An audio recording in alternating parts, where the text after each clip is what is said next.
Hello, hello. Welcome to today's in session. My name is Kristen, aka Like Water, and I'm super excited to be here with you all. Today's in session is why you should stop trying to write hit songs with Andrea Stolpe. Andrea is a renowned multi-platinum songwriter and creative consultant whose methodology for songwriters and music artists has been taught worldwide. A writer with 20 years plus of experience in the music industry, Andrea teaches songwriting at Berklee College of Music and USC Thornton. She has turned her experience into award-winning online courses and live events, as well as numerous articles, books, and industry workshops. So if you weren't already excited, I know I'm super excited. Get excited right now. Please join me in welcoming back Andrea Stolpe. Hey, Hey, Andrea. you cheesy applause. That's great. Hi. We're super, super excited to have you back. Thank you. It's awesome to be back. I love talking Awesome. about songwriting. It's We love to hear all your insight. It's incredible. well, so good to see people here, and this is kind of an interactive session. I've got a couple of questions to start us off because I think that word hit songwriting carries some baggage. It does for Yeah, me anyway, right? Whenever for we sure. think about starting to put a value on the songs that we write, and commercial carries with it a sense of this is either valuable to the masses, so it has a universal quality to it, or a value in terms of money. And sometimes Hmm. we take that it appeals to the masses, therefore, if a song I write is valuable, then people would pay for it, right? So So then true. we start to say, oh, now this gets really sticky because if I'm not making money from the songs that I write, then we start to equate that with, therefore, what I'm making people don't want, much less Mm, need. And that's a very really true. vulnerable place to be in as an artist, right? As For a sure. songwriter. Absolutely. Yeah. So, Absolutely. man, I started to think about this topic and went on all kinds of little rabbit holes. I got philosophical, I raged, I cried, all these feelings coming up of, yeah, I know how this feels. And I feel like a lot of why I love to talk about songwriting and specifically tools is because my heart is in it for care of the writer. So Mm, how do you keep going writing what you feel is a reflection of what matters to you and what you feel is valuable? Why do you put so much of your life's work into making music? And how do you gauge? How do you gauge? Am I making the impact I want to make? We all do it. I think many of us do it for different reasons, and so that's where it becomes difficult to say there's kind of one way to deliver this. for Why you should everything. stop writing hit songs. So I think the intention here is to untangle the myth of if we try to write songs, therefore we are sort of accepting that idea that if people pay for it, then therefore it's a good song. And if people want to buy it, therefore it's not a good song. So there's some of that kind of wrapped up into this, but I always want to get back to the tools and stuff and care for the writer. So Mm, let's start there. So I I love want that. to I want to kind of begin with a posing a question to Well, you. I'm going to get out of here so that you Yeah. can, yeah, Okay. unless you're going to, yeah, absolutely. I want you to go full force and get into all of this. I think, Cool. yes, it's going to be incredible. So Okay. I'm going to let you go. Everybody, Andrea Stolpe. Here we go. All right, folks. So, what do you think is implied in the word hit, of hit song? Right? What does that mean to you when you saw this title as this the topic of what we're going to talk about? Why you should stop writing hit songs? What does that mean? So, yeah, Melanie, you're talking about commercial success. So, commercial, something that gets distributed by major media, whether it's video or in some audio form, or it's useful in some way, or people want to have it to buy it. Catchy and memorable. Yeah, totally, Ross. We don't we don't equate something truly experimental with being highly universal. So it's not niche. A song that a lot of people go for, Andy. Yeah, for sure. So universally understood as this is really likable. Divine, you say high charting. So a classic, maybe that in that is something that can stand the test of time.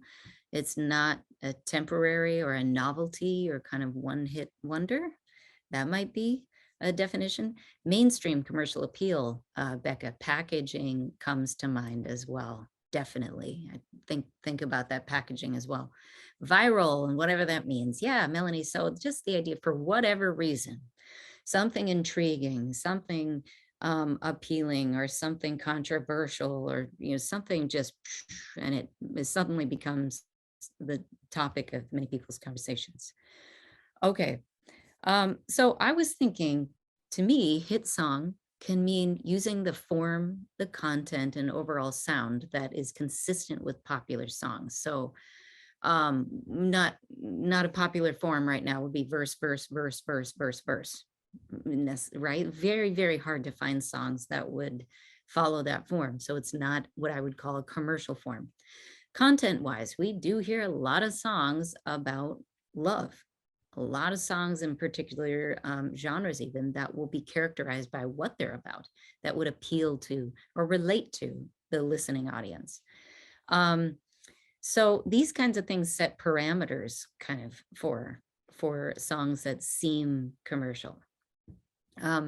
Another thing that hit songwriting feels to me, it's maintaining a universality with our lyrics. So that can translate into a generality, which is not so great when you're the artist trying or the songwriter trying to write something original, something honest, authentic, sincere, and you're keeping in mind, yeah, but it has to be universal.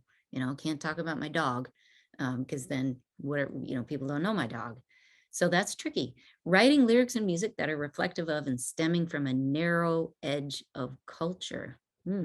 Sometimes commercial quality feels like that. Here's some of the, just to be real honest, some of the feeling I get is I have to be youthful. I have to be writing with young artists so I can feel commercially viable. And that's a strain. It's definitely a little voice in my head saying, here's what commercial isn't, and it isn't me in my middle age, right? What am I going to say that relates to the listening audience that I feel or I fear is commercial? So, writing lyrics and music that's reflective of this narrow edge, like imagining the easiest artist to find, comparing themselves to one another. They're trying to express something that would help them to stand out among one another. So there are edges that they push, but in general, it's packaged similarly. So some other things, trying to mimic hit songs really provides a ceiling for us in which we can't see anything beyond. It's like you're trying to be an imposter of this thing. And the frustration, I think, with that is that unless you are that thing, you're always just a echo of that thing, never really the original thing. So that's challenging, right? We can't develop our artistry by trying to write to a template and staying there. We learn the template and then we originate beyond it. So we don't really grow as artists and musicians when our final destination is to just sound like something else. So that's really challenging. What other challenges are coming up for you when it comes to trying to write commercially? When you sit down and you're like, all right, I'm going to write my next 5-song EP, or I'm going to write an album, or I'm going to sit down with the intent on being commercial.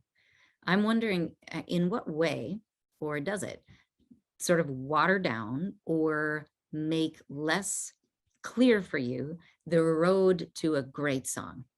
You ever feel like that happens? Pop into the chat box if you feel like that happens to you at times. I know it happens to me. Is writing a hit song kind of propels the belief that my goal as an artist and a musician and a writer is to appeal to a very specific range of musical and lyrical taste. That's that. So I almost feel like by trying to hit a target that is conceptual, I'm not quite sure how to define that target. and therefore how to get there. So those are some of the things that that's challenging here. And so, Dean, good to see you. Sky, great to see you. And Melanie, great to see you. You're thinking it can cause your judgment to turn on easily while you're trying to actually write. So it makes an uncomfortable process early on. I can totally connect with that. Kristen, definitely connecting with that.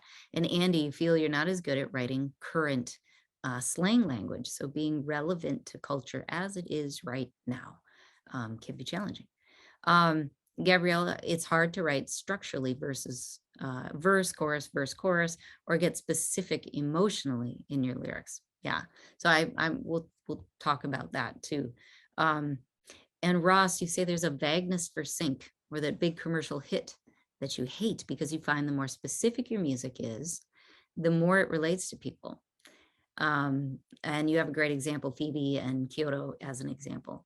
I think I really do understand what you're saying. You feel that there's a vagueness to commercial songwriting that is somehow seeming like it's supposed to be the bar to which we're supposed to rise. Okay, so I'm going to go over here to some of the things that happen for us when we write. I've asked you these: what challenge, what opportunity does hit songwriting pose? My main thing now is, well, how do we write then? Because we want to be relatable. We want to be able to make money through music and support ourselves. And we want to be valued by the people who hear our songs, which translates into opportunities many times to keep making songs. So why stop? Hit songs, in the commercial sense, in the worst sense of that word, really represent not maybe the broadest extent of the market, but the loudest part of the market. Not to pick on any particular artist, but that sort of across the board hit songwriting is very loud. There's a lot of impetus behind those campaigns. By the time we notice a trend, the trend's passing. So it's very, very hard to follow a trend and do that successfully. Commercial quality doesn't need to be our measure of excellence, really doesn't. And our measure is the craft that we develop to work with other musicians and artists. And that's the key. I kind of skipped over all the rest of the slides and said, here's what we need to do, is develop the kind of craft that makes other great musicians, instrumentalists, writers, artists want to work with us, right? So, and the word hit can describe the packaging of a song too. You've heard them, right? There's not really a song here, but wow, the demo's really kind of cool. Sometimes the packaging these days is just almost like a splice subscription. It's just, yeah, know that sound, know that sound, know that loop, know that loop, know that loop. And it's getting to the point too where I think the folks who are really great programmers, producers who've dedicated a good part of their life to doing this, put these sounds together, these familiar sounds, in interesting ways and originate beyond the library. And so, but there is a lot of that out there. And so it gives the impression that, oh, you mean I can just throw a cool vocal over this and just like splice it up and then I'm fine? Is that what commercial music is? We wind up with a lot of demos, and I've got a lot of these, that are signs of the times and they date poorly. It feels like when I listen to my catalog, I'm like, oh yeah, that was that era. That was that decade. And I don't necessarily feel that those kinds of demos really reflect, support the song. Was thinking more along the lines of what's hot right now rather than what is in support of the song. And furthermore, the artists that we want cuts with, they can make their own hit songs with writers that they know, people they're working with, and even with their developing writing chops. It's very difficult to say, I write middle of the road and therefore I'm going to end up attracting other artists and writers to want to write with me, to be part of their bandwagon, because they've got their bandwagon. So our focus more is to be the bandwagon. So that's where I'm going next. So what do we do instead?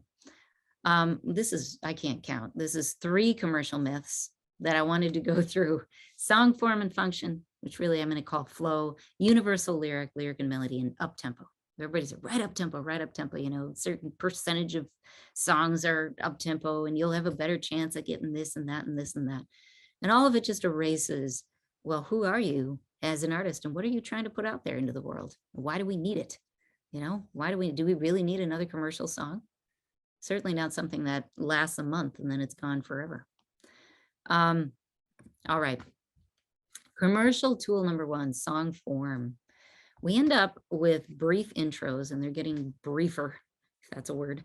Predictable song forms, right? You've heard these songs, right? These, and I believe me, I write these all the time. These are my 90% mediocre to get the 10% that stands out. But predictable song forms. Oh yeah, there's the rise in the pre-chorus, and then here's the drop, here's the chorus. It's all predictable, but it's also like a rom-com. It's really satisfying, right? Unless you've heard it too many times, then it becomes too predictable. Typical melodic movements. We can talk about what those are. Typical chords and grooves. High contrast between sections. The commercial song will really, really emphasize a chorus that's rhythmically different with pitch, all of that. So high contrast is something that I think characterizes commercial songs big time. All right. So I run songwriting retreats online, and physical retreats and things. And we, through what we do, we try to facilitate a community in which songwriters can get connected with other songwriters, and musicians with other songwriters, and artists, and everybody sharing skills and encouraging one another. And so for this presentation, I thought it would be best not to play you a bunch of Maroon 5 sort of saran wrapped hits, but, and I love Maroon 5. If I'm in a certain frame of mind, that's what I want to listen to, but it definitely represents some of the very stark characteristics of commercial songwriting that we're talking about. There already is a Maroon 5. No need to make a Maroon 5 version 2. And so I thought it would be neat, instead of doing that, to play you some songs from our community, so you can get to know some new artists, and to share with you what they're doing that I think is really original. And the more they keep doing this and leaning into who they are as artists, the more their commercial quality, their distinction, I'll put distinction as artists, can come out. Okay, so this is a lovely artist, Simone. She is from Canada, and her socials and things are down here if you'd like to check her out. But she sent this beautiful song in called Weightless, and it does not follow these typical song form movements. And I think that what struck me with this song was how the flow and sort of the forward motion and the build and its dedication to being itself was really satisfying to me. So I would like to play Simone's song Weightless for you.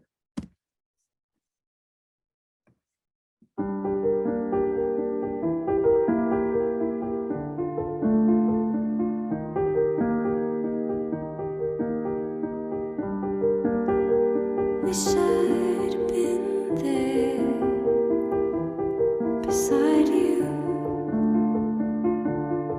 in the aching church when you said forsaken.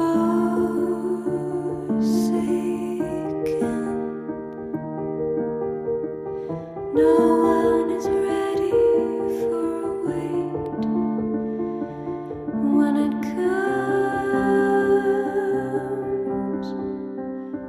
Weightless,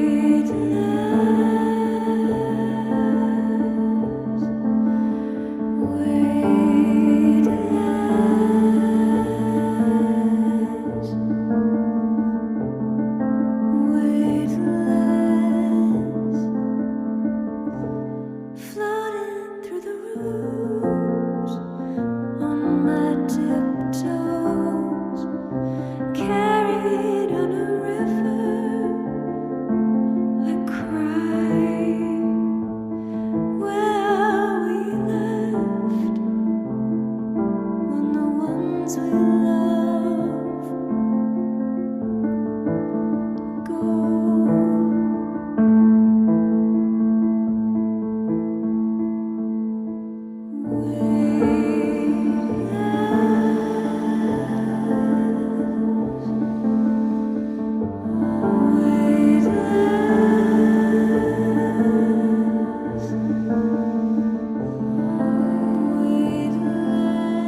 to stop it there.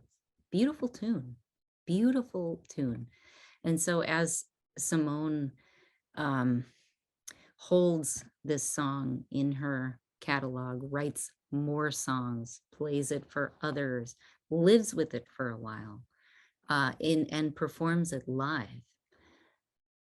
she's getting information that sometimes comes kind of through osmosis. It's not, it's kind of a textural, tactile thing that over time, through sharing your songs with others, you start to recognize how are the words that I'm talking about in conversation, how is what I'm doing connecting with people? Where do they connect? Where do they lose me? Right? Simone's vocal is just gorgeous. The whole feeling of weightless is supported by her arrangement. And she can go back later and say, okay, I want to clean this up, or timing wise, I want to clean it up, or maybe I want to bring in some strings now. I'm ready to kind of feel that flow. It's just beautiful. So I loved what Simone was doing that feels very much in line with who I know her to be as an artist. I would love to go to that second commercial tool, Universal Lyrics, because Simone did talk about a concept of when those we love pass away, what do you do? And she translated that into weightless. It's a very abstract idea that you did a beautiful job adding in sensory language. Floating through the rooms on my tiptoes, carried on a river. It's gorgeous. Aching church, gorgeous, right? But it still is quite abstract. But again, works beautifully with the demo. Following your musical instincts, that's something that I didn't quite talk about. I constantly give song feedback where the songwriter and artist says, yeah, I was feeling that too. Yes, because your instincts know more about songwriting than you're able to verbalize. So you know many times when a verse is too long or when you've lost direction. You know when your chorus is starting to wander, right? You know when it simply, the words are cramming into your melody and we're not connecting with you because it just feels anxious or crowded. You know these things. It's that we don't necessarily say, all right, what could I do differently without so much challenge that I give up on the song? I think that's more the question. So follow your musical instincts. And as you do that, get real. Okay, this isn't working. The way I'm pacing my lyric is not working. Or I get bored at this point and disconnect at this point. Then we can solve the problem, right? Treat form like a conversation with your listener. This is really, really critical, I think, is when we talk, we, for the most part, as human beings with social skills, we tend, to understand how to respond to people. We know when we're getting boring to listen to. Maybe I should listen to that right now. But we're basically attuned. We all will talk too much at times. We will all say the wrong thing at the wrong time at times, right? Same thing, I think, with songs. We're organic, fluid people writing songs. And so you know how to have a conversation, just like and you have feeling for music of how to converse with your listener. So I would one of the basic things of writing, I would say, is regain some confidence in what you're doing and what you like. I think that's really important. Okay, so let me go on to the commercial tool number 2, universal lyrics. Characteristics of universal lyrics. Well, oh gosh, I've sat in so many publishers' offices and A&R, and this is always what comes out.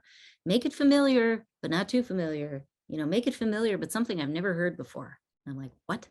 What do you want me to do? Detailed, but not too detailed, right? Positive, but not cheesy, just happy. Like, okay, there again, I don't know what you're telling me. Relatable, but don't make it general, So it's like we're walking on a tightrope and no one has solutions for us. And all of it seems to say, don't be yourself, but be yourself, right? So Robin Yukiko, who's another member of our community and a wonderful, wonderful songwriter, Berklee educated songwriter, which I love because I went to Berklee too. And she wrote this gorgeous song called Enough for You. And it's strong in so many ways. And one of those ways is lyrics. So I want to play this for you. Okay, here we go. Spent my life in a chorus too loud, echoing. I'm the one who would always stand out. Not that they would see me, shrink me down until I was too small. Quiet down, they don't want to hear me. Take crescendo until I was gone. But in that void, those echoing voices sing to me. What if I'm lost? What if I'm never found? What if I'm just myself? Is that allowed? Maybe I'm not all you've been asking for. What if I'm something else that never be enough for you?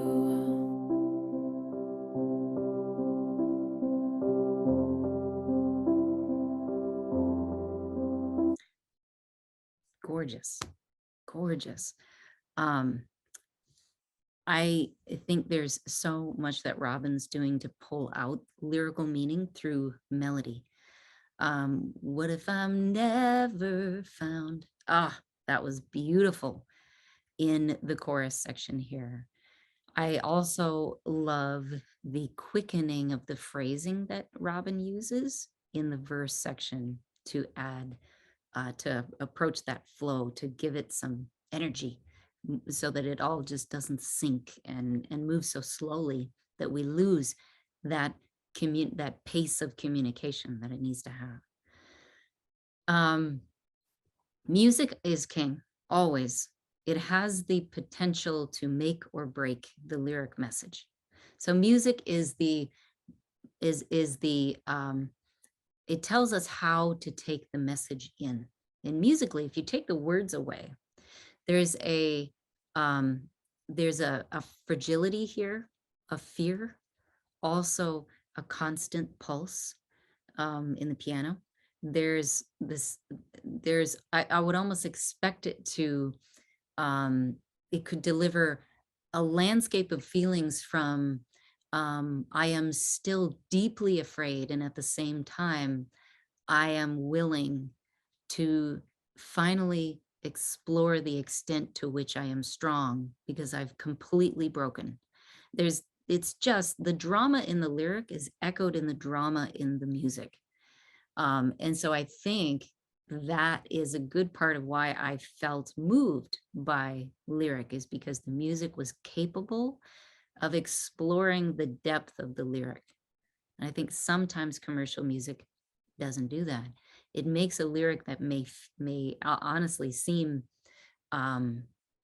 trite come off even triter, if that's a word, more trite, because the music is saying, this sounds like everything else, and the demo is done, just real quick, and there's nothing new here, and it kind of gives us a lens through which to hear lyrically blandness, vanilla. So again, she's done such a beautiful job of making a rough demo express the song content and intent. So I love that. And these are realistic song demos, right? These are realistic. This is not here's the polished version. you know, mixed and mastered, that we can, yeah, of course it's going to make whatever you're saying on top sound even more believable. All right, commercial tool number 3, writing up tempo. Sometimes it feels that we're kind of forced into the position where you have to be positive, you have to be fun, you have to have that song, you know, don't be a downer all the time. Original but familiar, you know, relatable but not too general. So I wanted to play this really great groove, and John Sierra, a fantastic songwriter that you have to check out, touring songwriter as well. He has such remarkable skill and presence with his instrument that a lot of his songs start with a strong groove, and he'll often solve problems with his songs through harmony and groove, as it's right there at his fingertips. But not at the expense of melodic ideas as well. So check this out with mood and groove and how it expresses his lyrical intent. All right, here is John. You went out with the tide, the tide, the tide.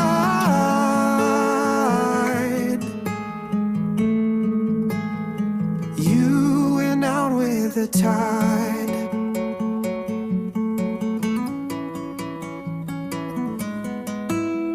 I caught your eyes for a moment, and then the promise of fullness, and I long to dive there, to plunge the depths of your comfort, to wade the breadth of your shores, to find the love that I longed for, but it wasn't there. Oh, you went out with the tide. My heart was left on the shoreline. Oh, love forlorn.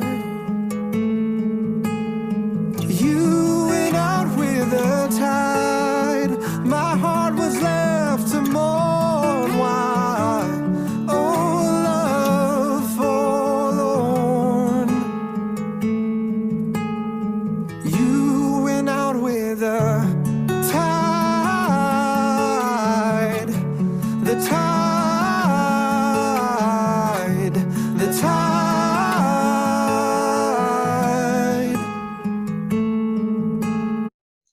One thing that I want you to recognize here is just gorgeous, but look what John does with just a single word. Went out with a tide, right? He allows himself to make the most of the word that is the core idea of the whole song. Says there's a lot of things oceany about this song, right? In the lyric, the diving and the plunging and the depths and the wading and the shores and all of that.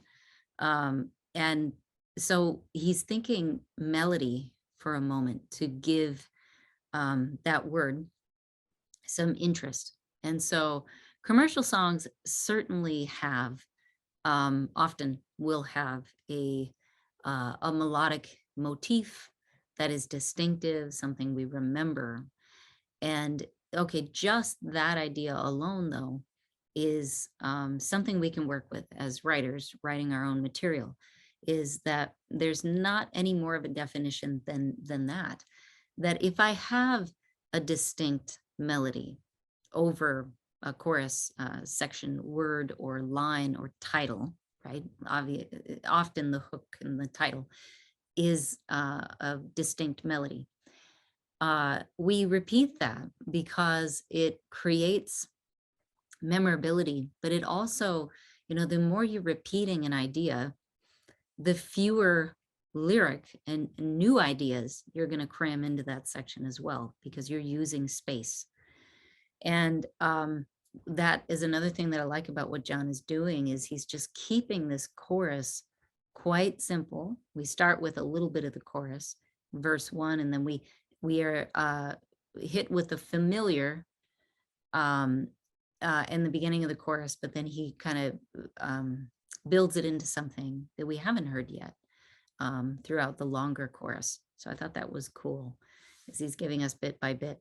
So when you write and you want to think, all right, I want to be commercially viable, but not restricted by what's going on in commercial songwriting, the slice of it that I'm listening to, expand your groove vocabulary. Really, before you get too far down into the writing of the song, and before you've invested half the time in the week that you have left to write, just think, okay, is this groove appealing to me? Is this something that I want to write? Is it distinct, or does it sound dated, right? Does it sound like something people were doing in the 90s? Does this, because then, even then you can think, well, if the answer is yes, lean into that big time and say, oh, I know what this is. You know, this is Madonna. This is really cool what I'm doing right now. Don't be afraid to lean into that. But I think it's commercial writing in that sense is really about distinction, clarity.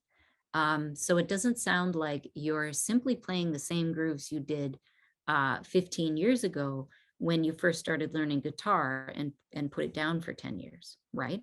That's the thing that that I want to avoid with that. So expand your groove vocabulary so that you really question, do I like this? Because that's not the extent of what you can do. You could listen to a lot of other songs and play along with those songs, even just 10 different songs. Try playing along with them.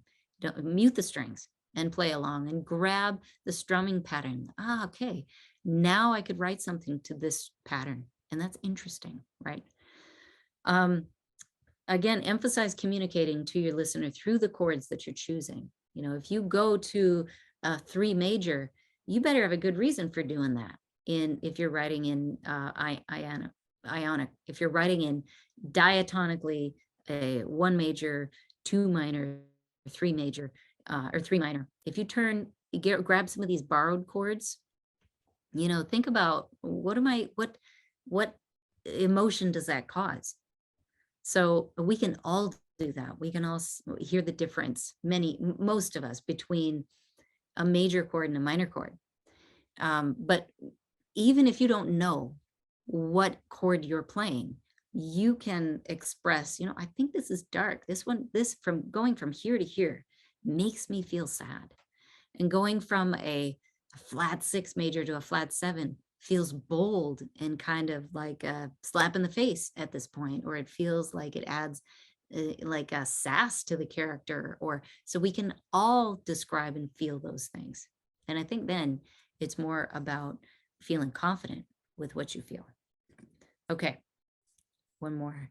This is a fantastic artist, Chris Hutton, and I wanted to play his song. Let's see if I can navigate to the second verse here. He's written something that is very commercial in its accessibility, and he's done it with a great demo, and also some really purposeful lyrics, a really great groove. So I just wanted to play this for a moment. Let me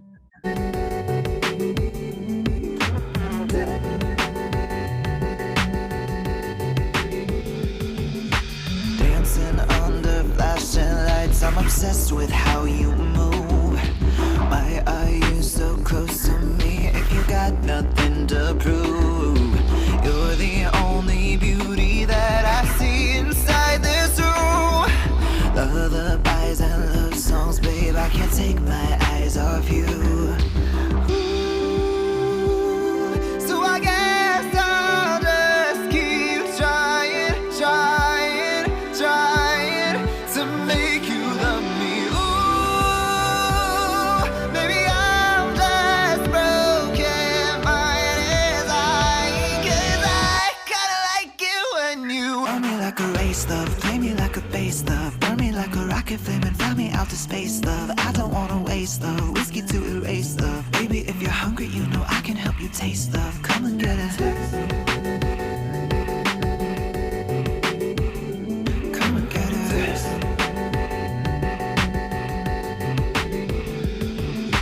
Come and get a taste. Come and get a taste. I hate turning it off. It's just so electric and addictive. I can honestly say, in spending time with Chris, this song feels so consistent with who he is as an artist, energy wise, content wise. It just feels really natural for him to make this. And so his vocal abilities and his sensibilities for melody prime him for creating what is such great contrast between these sections. The concept that he's talking about has good commercial viability. And so Chris, he's just dynamite. He's got so much going on here that feels very much in line with commercial music. So check out Chris a little bit more if this appeals to you. But one of the things that Chris would do a lot in his pursuit of working within the commercial part of the industry here, pursuing skilled musicianship. So and collaborating with experienced producers, engineers, writers, other artists is going to be primarily important because he is appealing to a universal space here in this song where a lot of folks try to play and maybe don't express themselves as authentically, but the sound is similar. So beautifully, beautifully done there. Well, a few thoughts on what we're making as songwriters. Push the envelope. And many times I feel like I'll get songwriters saying, man, I feel like I was really vulnerable here. And I don't want to necessarily say this in a song. And my answer would be, well, why not? Because everybody else is saying the stuff that feels safe and that we've heard before.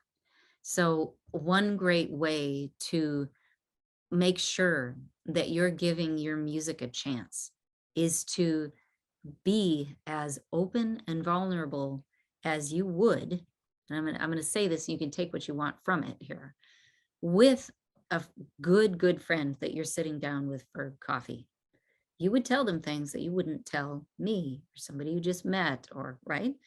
So when all those social graces and, parameters and expectations fall away, there's realness there.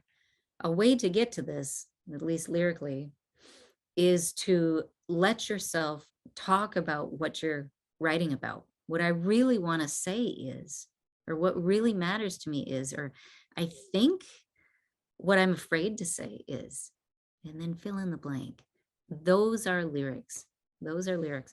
With music, in the same session, we could do a lot of playing around and here, I'm gonna see you here.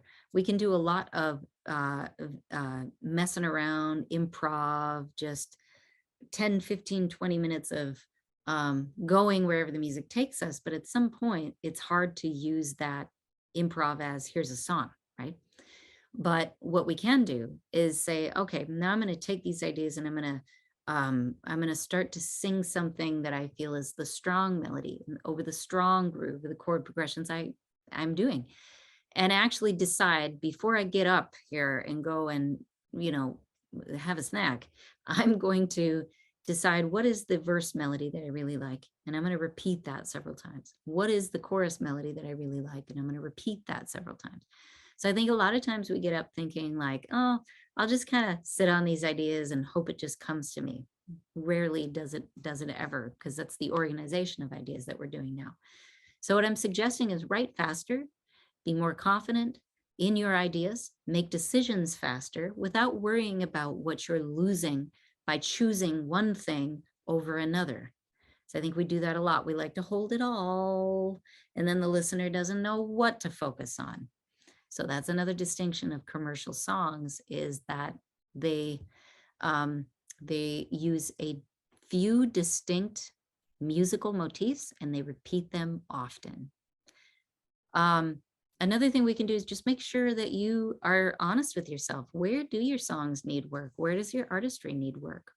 Who do you need to collaborate with instrumentally or with regard to vocals, anything? in order to dramatically up the level that you're able to put out. And if you could just choose one person to bring in a skill set that you don't have, who would that be? What would it be? I love writing with groovy guitar players because they bring out something that I do not bring into the room. I have my vocabulary, I've got my tendencies, and that's something that I have to spend more time working towards. And so they're just giving me gold over and over again. So that's really great. Spend a lot of time listening to artists who are very similar to you, right? So I go on Apple Music and I just look at similar artists and I just listen and listen and listen and listen and get really inspired by what other people are doing and find, oh yeah, that's kind of what I do. Oh yeah, you know, I'm, and it's all with a spirit of empathy, right? Most of what we write is not our best stuff, and that's okay, right? Pursue demos with excellent musicianship too. The more you can work with people that you think really bring out the song, serve the song rather than serve their own desire to produce a complicated track, is a great thing. So I noticed that there's a question in the in the chat box here. Rob, you're wondering tips on taking a small song idea and fleshing it out into 3 verses. What's the song idea? Would you be willing to share that? Can you type real quick into the chat box and let me know what it is? I always like to do this is get specific because we can talk theoretically about a lot of stuff, but sometimes it's really neat to try solving a problem. Okay, so you've got one in the works called FOMO. Tell me about that. What is that? And you have a whole bunch of fragments. We often do that, right? We've got a lot of ideas that are talking around the point, around the idea. And yet we don't know what the actual idea is. Okay, so yeah, fear of missing out. Okay. So I want you to imagine for a minute that musically, this is Miley Cyrus, Party in the USA. Fear of missing out. That illustration makes me think that that lyric would be like, I used to live anxious. I used to plan everything out. I used to not be able to be impulsive. I used to do things, set things up so everything would go a certain way because I had this fear of missing out, right? But I don't want to live that way now. I'm not gonna have a fear of missing out, right? Because it ruined my life. Second verse would be, now here's all the great things that I do because I'm not worried about missing out. By fearing missing out, I never really got to live anything. That's an up-tempo version. Now this is kind of illustrating how the tempo and the groove, the emotional tone of the music is deciding for me the story.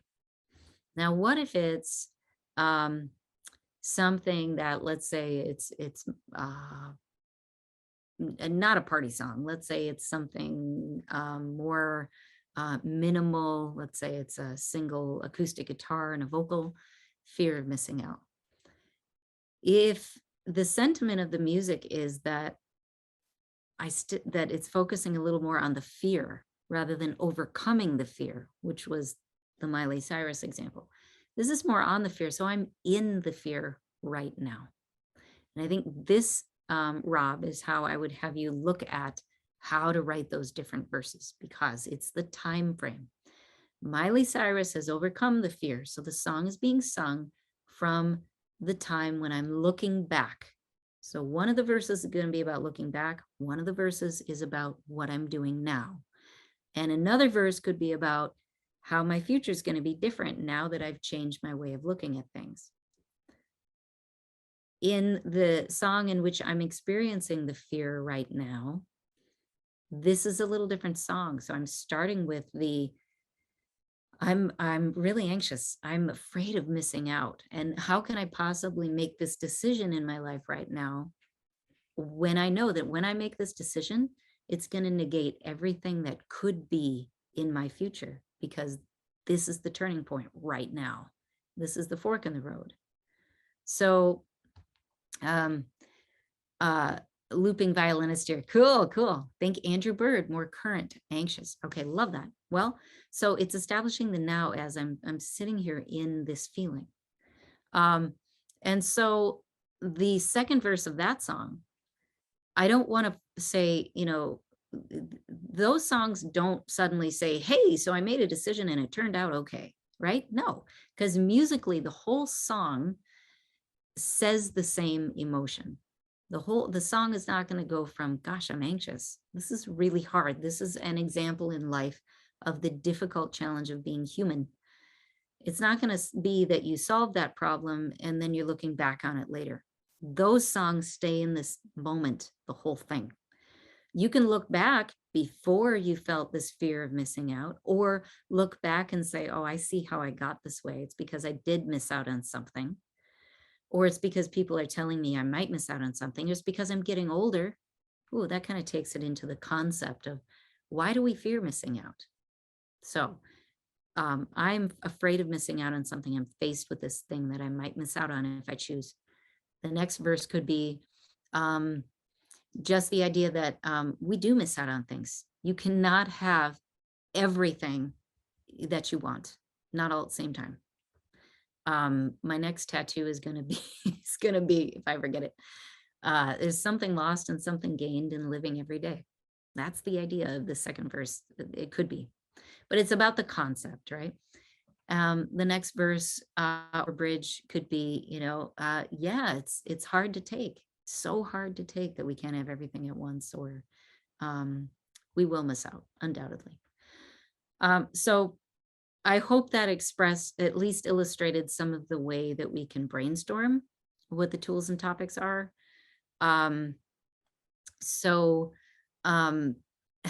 you're great. Do I co-writing credit? No. Are you kidding me? No. I always say publishers and people I've known over the years have been this for me. And so we're just tossing around ideas, just as one songwriter to another. So absolutely not. So it's just that timing thing. When is the singer in this expression of this song? And that's how we come to what the different verses are about. Well, we're coming up on the top of the hour. I don't want to overstay my welcome. And I hope that was helpful. I hope there was enough in there for you to move forward, but feel confident with your direction as an artist, especially if you're trying to be a commercial artist.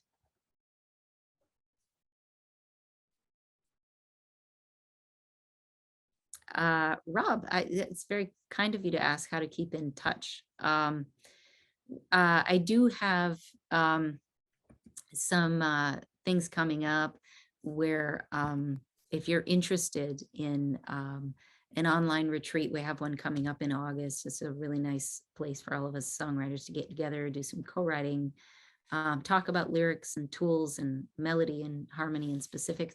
I have a California retreat coming up in October, Texas next year, and Nashville next year. So if any of those look appealing, and on my website, I've got a lot of articles and things and tips and tools. And also, of course, TikTok channel, Instagram. You can find me at Andrea Stolpe Official, if that's helpful. Amazing. You can never overstay a welcome. Like, yours is infinite. So Thank you. Appreciate it. That was absolutely amazing. Thank you so much for all of your insight, answering questions.